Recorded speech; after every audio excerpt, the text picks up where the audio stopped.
quality over compromise. It's not a brand, it's a lifestyle. Holla me.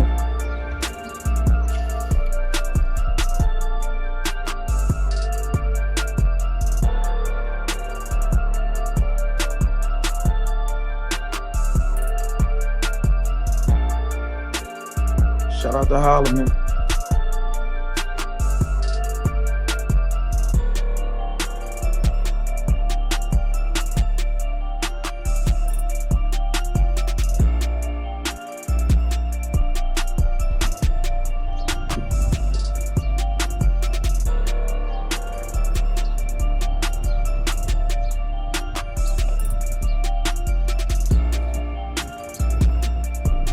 So it's quality over compromise. It's not just a brand, it's a lifestyle.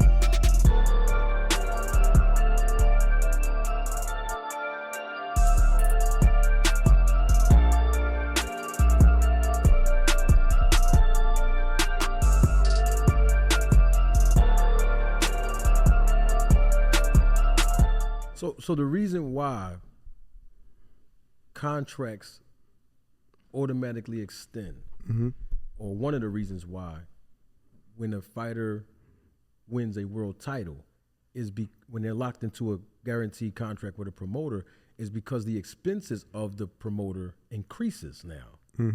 In other words, let's say the WBC, just use that as an example. Correct.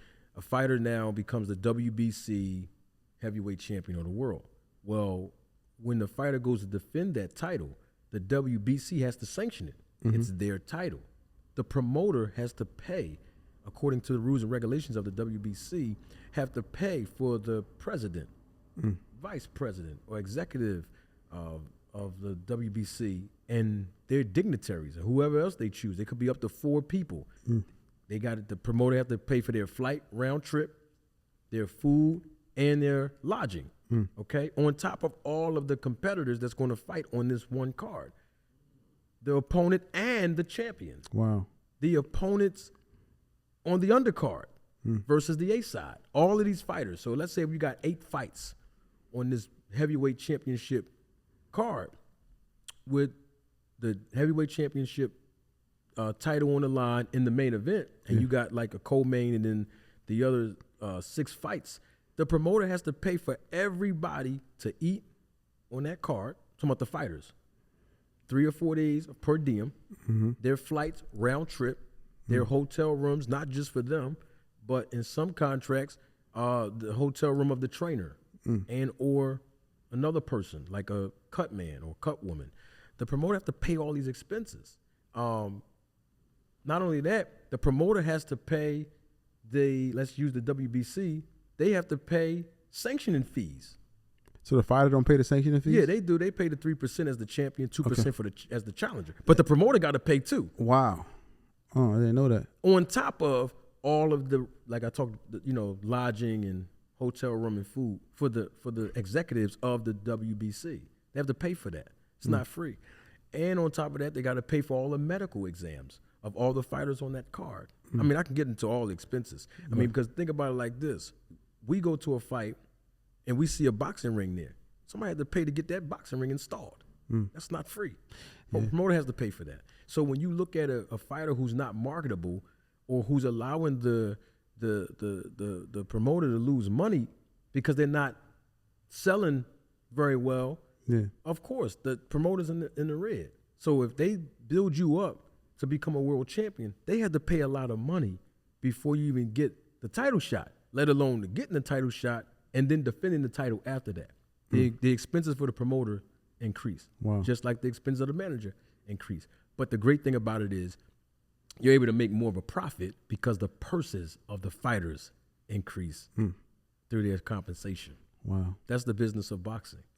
And so think about how long it takes for a promoter or a manager to take this fighter from 0 wins and 0 losses all the way to 21 wins and no losses, or 26 wins and no losses. All of these fights that they have to be in before competing for a world title. Wow. It's a lot of money. So it's really risky. It's more riskier for the promoter.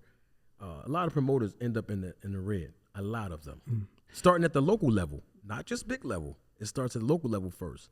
And it jumps to regional, because there's regional titles that have fees associated to it as well, and then world titles. Let me ask you this, and so why do you see outwardly in the media? Why do you see more fighters complaining? Do you see the promoters complaining about the loss or the lack thereof of promotion or money? For fights. Well, because the promoter understands the business of boxing.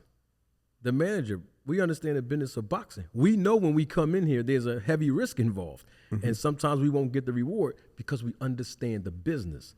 The fighter doesn't understand the business. Think about it in this way. The fighter is complaining more and know less about the business, but yet they're receiving a guaranteed purse. Every time they get in the ring, it's a guarantee of how much they're going to make, where there is no guarantee whether or not the promoter is going to either break even to recoup or even make a profit. There is no guarantee. Yeah. So another question, I'll just ask you, because I know you're a very busy man, but the sponsorships. Yes. Sponsorship dollars, they normally come from, basically people selling products, so forth and so on. Yeah. Do fighters make money off the sponsorships, or is it just the promoter who collects that money? When it comes to the promotion of the entire event, yes, only the promoter makes the money of the sponsorship of the event. Now, when you have a professional boxer who's inside the ring, who have logos attached to their trunks and different brands like that, they will then directly make money. You seen Bernard Hopkins will put the brand on his back. You ever seen that? When he fought Tito Trinidad. He had. Yeah. I haven't seen a fighter do that as of yet. Probably because a lot of the guys are tatted up, whereas they can't put anything on their back. Yeah. But that's sponsorship money. Yeah. And I want to give you a jewel and a secret for letting me come on the show. And let me look at this camera right here.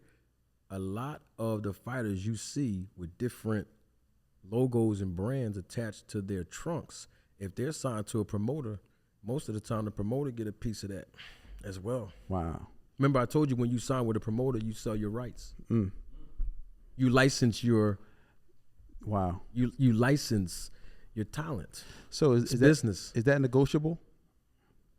Most times it's not, because the risk is on the promoter. Look, let me tell you like this. Most contracts, the promoter have a life insurance policy on the fighter. Yeah, I saw something like that. Yeah. Man, I'm dropping too many Jews on this joint. Y'all got to let a black man come back here, man. But no, seriously. So because the risk is a lot of risk on the promoter, but a lot of risk on the fighters too. The fighters is taking a lot of risk, man. A lot of sacrifices these guys make, and ladies, and girls make in the sport of boxing. Both parties are taking a risk. Not just the promoter, the fighter is as well. But the thing about it is, when it comes to financials, all the risk is on the promoter. Wow. I mean, think about it. The fighter knows exactly how much they're getting paid, whether they win or lose. It's guaranteed. Yeah. It's guaranteed. That's why let me reframe that. That's why all promoters take a percentage of the fighter's purse when it's time, because they got to put a lot of money up. I give you another one, right? Let's say a promoter signs a fighter, but another promoter is having an event. How do you think that fighter gets on another promoter's card? Somebody have to pay that promoter to allow this promoter to basically use them to help market their fighter. I'll give you a classic example. David Benavidez, I know he's being marketed and advertised as a PBC fighter, but Samson Lukowicz promotes David Benavidez. But how was he on that card? Same thing with Boots. When Boots fought on Tank Davis' undercard. Boots was signed. He wasn't signed to Al Heyman. No, he was signed to Cameron Duncan. Cameron Duncan passed away. Yeah. So it's business. It's not personal. Wow. It's just business. Wow. So, man, listen, man, I definitely appreciate you coming onto the show, bro. Man, and your knowledge of the game, and I want to wish you the best, and hope that you continue on doing what you're doing, because you bring a different aspect to boxing, more of a aspect of bringing knowledge and people understanding the game of boxing, more so than somebody saying who's going to win, who's going to lose. Yeah. So, man, I thank you for coming on the show. Now, where can people find you at on YouTube, Instagram, Twitter, so forth and so on? I'm gonna keep it 100 with you. First of all, let me say this: thank you, for sure, for having me on the show, man. And I had fun. I had fun. I look forward to coming back, and I appreciate your platform, and I hope it grows, and I know it's gonna grow. You do very well, man. Also, I need to do better with my social media handles. I definitely need to do that.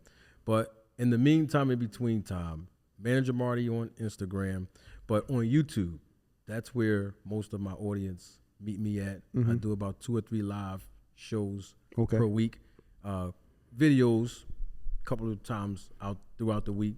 But yeah, YouTube, the name is Manager Marty, MANAGER merchandise, you know, coming soon. Got a lot of other big plans coming soon in the near future.